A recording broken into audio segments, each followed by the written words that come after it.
The morning air carried the scent of damp pine needles and the faint smoke from someone's fireplace down the street. I moved through my kitchen like I always had, quiet steps. No wasted motion while the second pot of coffee brewed. The first one sat in the old thermos on the counter, steam rising slow and steady, the way it used to when my late husband, Robert, would sit at this very table and tell me the day ahead looked promising. I still make it the same way, strong, black, no sugar. Some things you don't change, even when everything else tries to force your hand. My name is Evelyn Harper. I've lived in this house on Maple Lane for 52 years. Raised my son Thomas here. Watched him grow from a boy who collected baseball cards to a man who married a woman named Jessica. Jess. She prefers came into our lives 10 years ago with a bright smile, a firm handshake,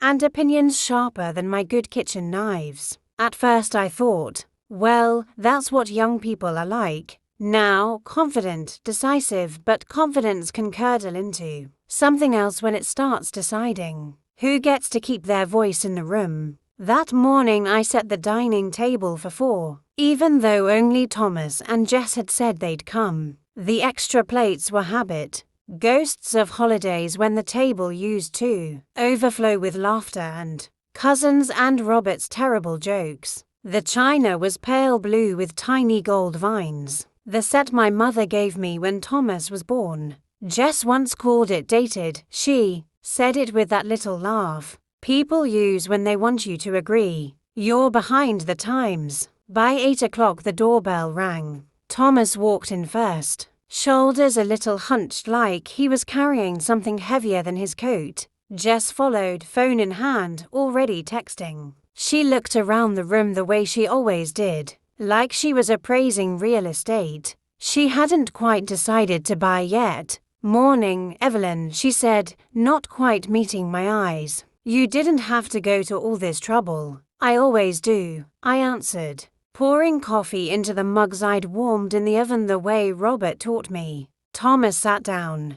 Jess stayed standing, scrolling. She glanced at the table, then at me. We need to talk about the future, she said, voice clipped and efficient, like she was scheduling a dentist appointment. Thomas and I have been discussing dot arrangements for when things change. I kept my hand steady on the coffee pot. Things, you know, she waved a hand toward me, vague but pointed. Health, memory, the house. It's a lot for one person. We've looked into options. A nice place nearby assisted living, really more like a resort. They've already reserved a spot. We thought it would ease your mind. Thomas cleared his throat. Mom, it's just planning ahead. I set the pot down carefully. The sound of it against the coaster felt louder than it should have. Planning ahead, I repeated. And what about the funeral arrangements? The casket? The readings?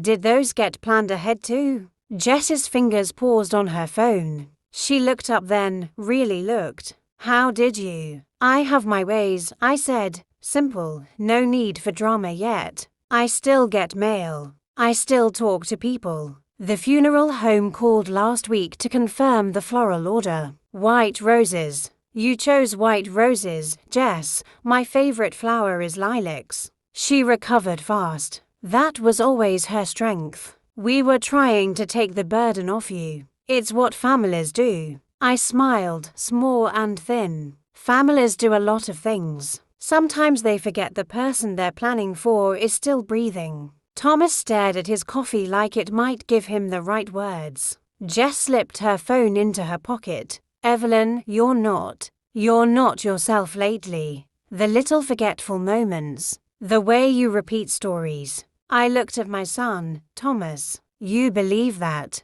He hesitated. That hesitation was louder than any answer. I walked to the window. Outside, the maple leaves were turning the color of old copper. A neighbor's dog barked once, sharp and cheerful. I pressed my palm to the cold glass. They were already burying me in their minds. Not out of malice, maybe. Out of convenience. Out of wanting things tidy. out of wanting my house, my accounts, my life to fit neatly into their future. That afternoon, I sat at the kitchen table alone and made some calls. First, my lawyer, Mr. Daniels, who'd handled Robert's will and knew me better than most. Then the bank. Then a financial advisor I'd met years ago at the library book club. Each call felt like turning a key in a lock I hadn't realized was there. By evening, I'd moved significant portions of the estate into irrevocable trusts. For the local library,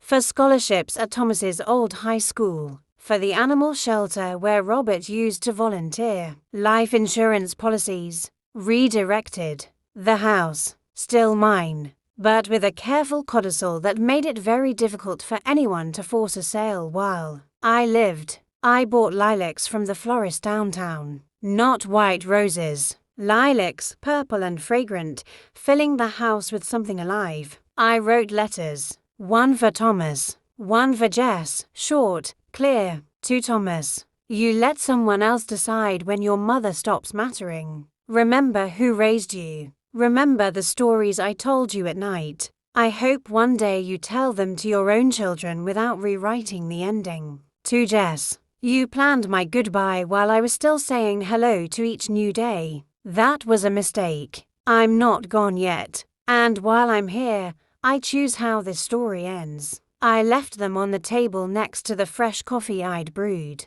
The next week I started small. Art classes at the community center on Tuesday evenings. A subscription to the symphony. A new garden bed in the backyard filled with lilacs and herbs. I invited the neighbor across the street, Mrs. Callahan, for coffee. She brought cookies.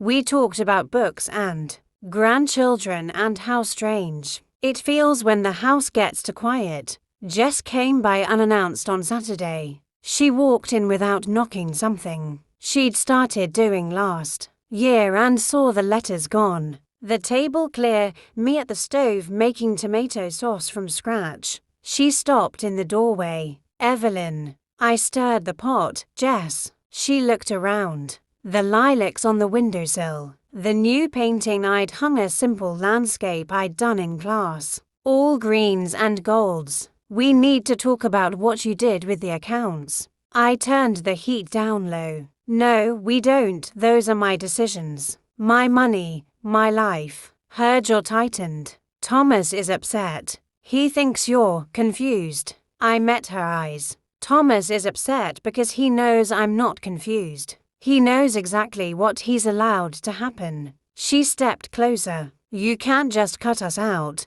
We're family. Family doesn't pre-write someone's eulogy, I said quietly. Family asks. Family waits. Family listens. She laughed, short and brittle. You think this is revenge? You're hurting your own son. I thought about that. Really thought. I'm protecting my own life. If it hurts him, maybe that's the mirror he needs to look into. She left without another word. The door closed softly behind her. Months passed. Seasons turned. I kept living. I traveled short trips at first. A weekend in the mountains. A week in Maine to see the ocean. I took photos. I sent postcards to Thomas. Never to Jess. He wrote back once, a short note. Mom, I'm sorry. I didn't see it clearly. I asked if he wanted to come for coffee. He said soon. Jess tried a few more times. Emails about family meetings, calls, about practical matters. I